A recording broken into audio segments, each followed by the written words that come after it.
y sobre todo a nivel de la mucosa oral.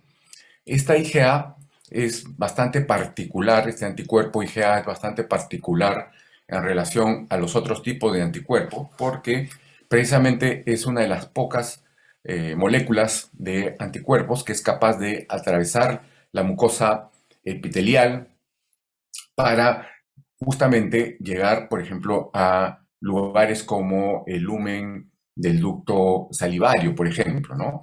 Entonces, acá está un esquema de cómo es que se genera una IgA y cómo esa IgA llega, por ejemplo, hacia la mucosa oral. Entonces, evidentemente, todo se inicia con el estímulo de los linfocitos B, ¿no? O, como ya dijimos ayer, estos linfocitos B se diferencian en células plasmáticas, que son las que finalmente producen los anticuerpos. Entonces acá tenemos un linfocito B o célula plasmática que internamente está empezando a producir un anticuerpo de tipo IgA. Inicialmente la IgA se dice que es una inmunoglobulina o anticuerpo dimérico. ¿Qué significa? ¿Qué significa? Que son dos estructuras de anticuerpos, esta y esta de acá, que están unidas por una cadena, que es esta que está acá al centro. ¿Ok? Este sería una IgA dimérica, que es la forma como casi siempre se encuentra en el sistema inmunológico de una persona, ¿no?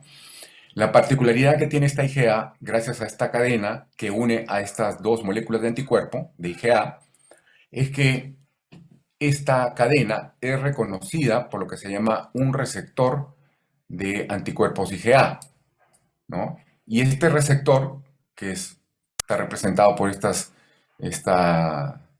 seguidilla de estas bolitas, está sobre la superficie precisamente de una célula epitelial, por ejemplo, de la glándula salivaria, ¿no? Entonces, ¿qué es lo que pasa? Cuando una IgA entra en contacto con este receptor, ¿no? Como que captura el receptor a la IgA y la interioriza dentro por, en este caso, endocitosis, al interior de la célula epitelial, ¿no?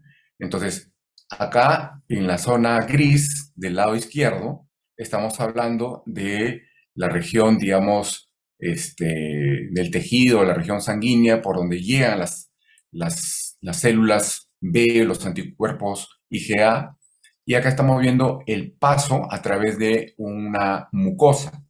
Esta mucosa está conformada por varias células epiteliales. Entonces, esta célula epitelial, a través de su receptor, capturó a la IgA, la endocitó, como pueden ver acá, y fíjense cómo la transporta para luego secretarla hacia el lumen, en este caso, del ducto salivario.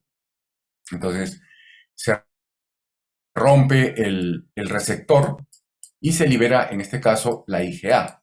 Por lo tanto, esta IgA se convertiría en una IgA secretoria, ¿no?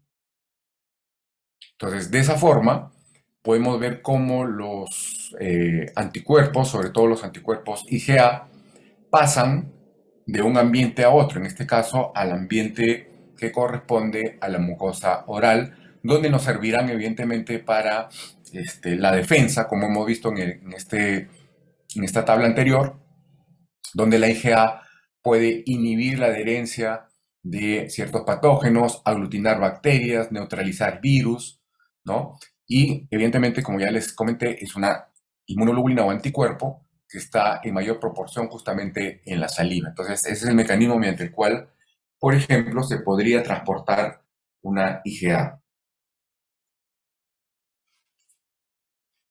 De tal manera que, entonces, cuando hablamos de que la IgA secretoria inhibe la adherencia de los microorganismos al epitelio oral o inclusive a los dientes, básicamente lo que se estaría produciendo es este mecanismo,